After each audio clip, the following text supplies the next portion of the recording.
in this 2008 Nissan Xterra. It's going to be basically the same for a Nissan Frontier and Suzuki Equator. This is also called a Serpentine belt. Now these are the type of belts that I like to put on vehicles. They're Goodyear belts. They're relatively inexpensive but good quality. I'll put a link in the description below how you can buy this off Amazon. Have it show up at your doorstep in 1 to 2 days. Let's go ahead and get started. So first thing we need to do is remove this air tube. So we can go ahead and loosen up these hose clamps here on the very outside and slide that out of the way. A 5/16 socket, we'll go ahead and loosen this up.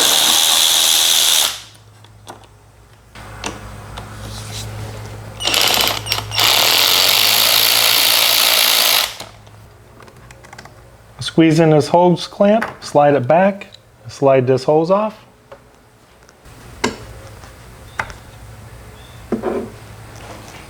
We need to remove this engine cover. So you got a 10mm socket.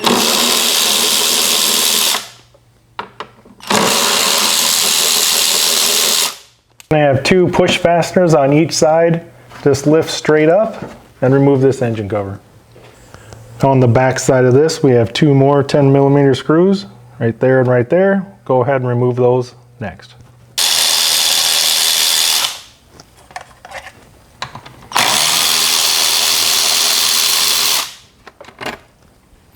Now we can remove this whole front section. Good angles to get in there and remove the drive belt. So what we're really going to be looking for is this tensioner right here. We're going to use a 3/8 ratchet. It's going to go in this square drive hole, and that will allow us to move the tensioner to take the tension off the belt. And then we can remove the belt. I have the ratchet inside that square cutout inside the tensioner. And now if I pull the ratchet towards the passenger side, you see how that drops down the tensioner? And now I have loose tension in the belt.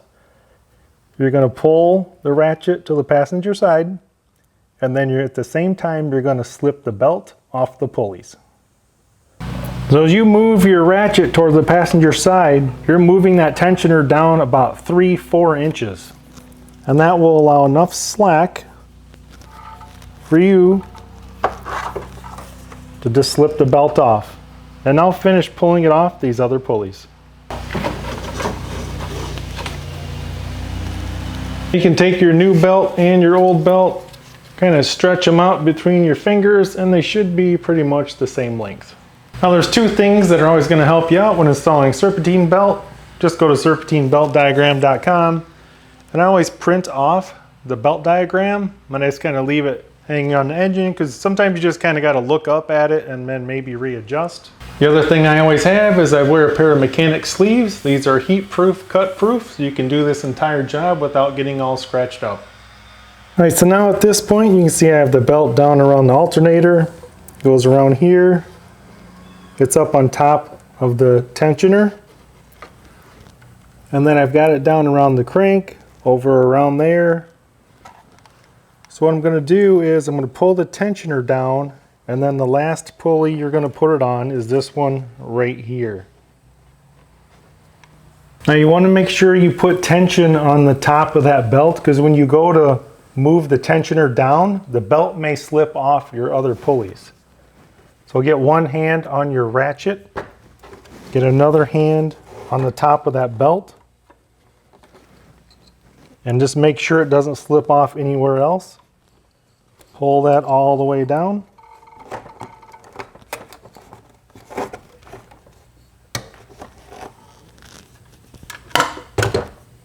And that's it. And now you want to triple check that that belt is on all the pulleys. There's lots of times where it can be just a groove off and it's hanging off of one of these pulleys. You just want to check through the entire thing before we start it up.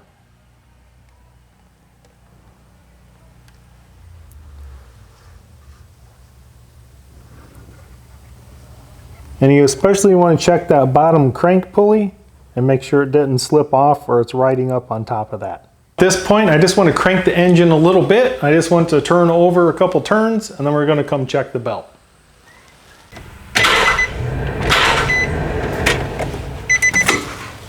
Right, now that we've cranked it just a little bit, now I can double check.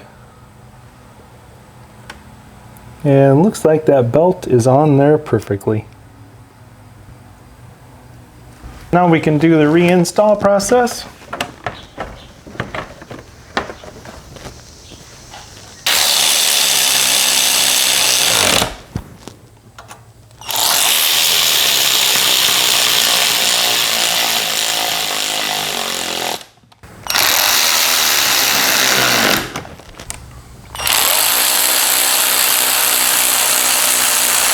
This engine cover back on, and if you look on the back side, you have these two rubber grommets, and they're going to fit down over these two studs right here. So all you have to do is kind of line it up, kind of look underneath there, line it up, and push straight down.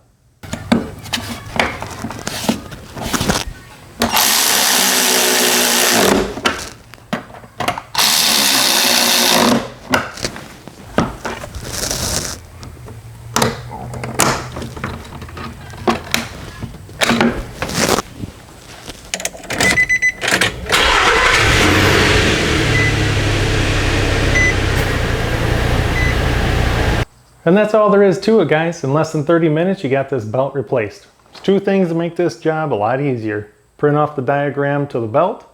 It's a lot easier just to kind of look up a couple times, because once you see all them pulleys, you start routing it through, it might get confusing, but to look up and glance at this makes it a lot easier. Second thing is mechanic sleeves. You got to reach in back down there. You got room, but you're going to get all scratched up if you don't have these. Hope you guys enjoyed the video.